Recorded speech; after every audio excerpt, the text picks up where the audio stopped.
Ivoirien, c'est pas du jeu. Jean où il y a J, lui va mettre Y. Jean, je. Ivoirien va te dire yé. Il ne comprend pas pourquoi. Tonton. Pardon, Sabari. Il n'est pas fait exprès. Il va vous expliquer. Discours d'Ivoirien. T'entends là-bas, il ne comprend pas. Il ne voit pas. Il lui est pas vu. Il est bien, il est bien. Il est mais. Et si toi, l'étranger, tu as eu le malheur de lui poser la question de façon sérieuse à un Ivoirien, genre, monsieur l'Ivoirien, pourquoi vous n'aimez pas dire je au lieu de dire je? L'Ivoirien aussi, de façon sérieuse, il va te dire, il est fait comment pour te dire ça? L'essentiel, tu as compris. Comprends l'Ivoirien. Tu penses qu'il t'a parlé mal? Oh, il t'a pas parlé mal. En Côte d'Ivoire ici, je égale à yé. Je égale à yé. La Côte d'Ivoire est une bénédiction, champion. Il te dit là, si tu comprends, voyez, c'est que tu dors. Tu dors. Les amis, il y a deux pays qui m'impressionnent à travers leurs accents. Il s'agit ici de la Côte d'Ivoire et du Gabon. Je le dis parce que le Gabon, en première partie, quand tu écoutes leur accent, c'est tellement doux. Ça fait beau entendre dans les oreilles. Et ensuite, il y a la Côte d'Ivoire. J'ai l'impression que parfois, quand les Ivoiriens parlent, c'est comme si ils sont pressés. Parce qu'ils ont cette capacité-là de toujours retirer les articles. C'est comme si chez eux, les articles n'existent pas. C'est comme si ça n'existe pas. Vous allez voir, il va vous sortir une phrase par exemple. Je parlais là d'un Ivoirien. Il va vous sortir une phrase. Au lieu de prononcer l'article, il va couper. Je vais prendre un exemple. Si par exemple, en français, quelqu'un te dit que apporte-moi la voiture là. Vous allez voir, un Ivoirien va parler en disant que apporte-moi la voiture là. Donc il va enlever l'article. Et j'ai finalement compris que voilà, c'est parce que non seulement c'est leur manière de parler, et aussi ce sont des gens qui aiment gagner en temps. Ils aiment bien gagner en temps. C'est la raison pour laquelle tout le temps, ils retirent les articles.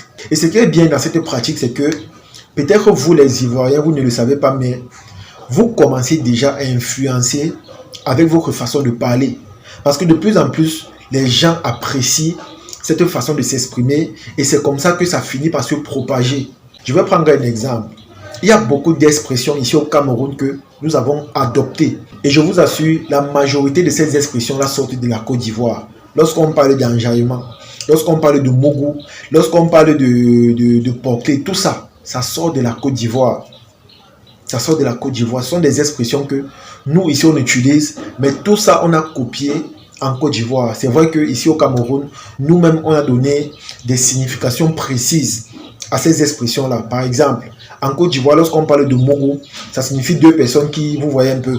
Mais ici, là, chez nous, lorsqu'on parle de Mogo, c'est un peu comme quelqu'un là qui n'est pas charismatique. C'est un peu comme quelqu'un que, voilà, il soit avec une fille, mais la fille ne l'aime pas et elle passe son temps à manger son argent. Vous voyez que nous aussi, on prend des expressions chevaux, mais sauf que nous, on donne des significations précises et personnelles à ces expressions-là.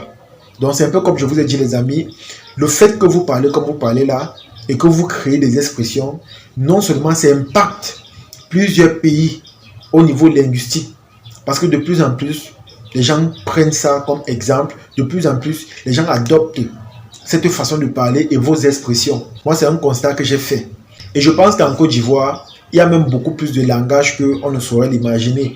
Parce que j'ai fait quelques recherches et je me suis rendu compte qu'en Côte d'Ivoire, ils ont leur façon de parler, leur accent, que quand tu écoutes, tu sais que voilà, c'est un Ivoirien parce que ils ont cette façon-là de couper les articles.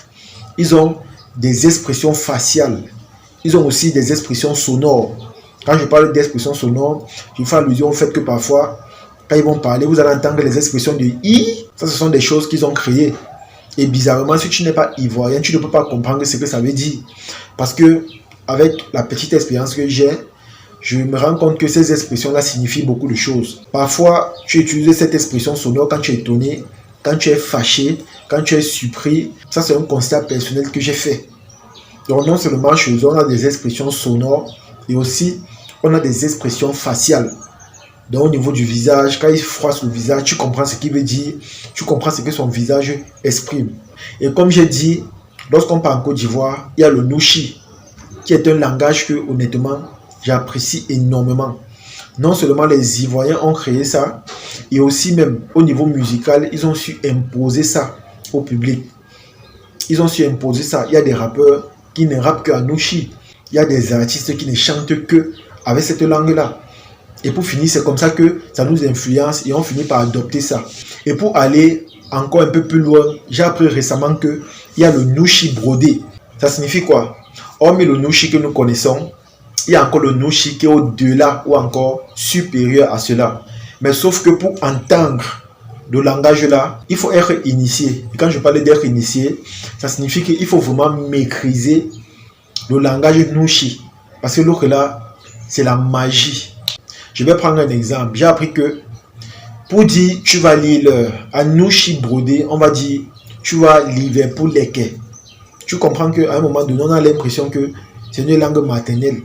Parce qu'il n'y a pas de français dedans. Il n'y a pas d'expression qui nous donne l'impression que on veut connaître ce que la personne veut dire.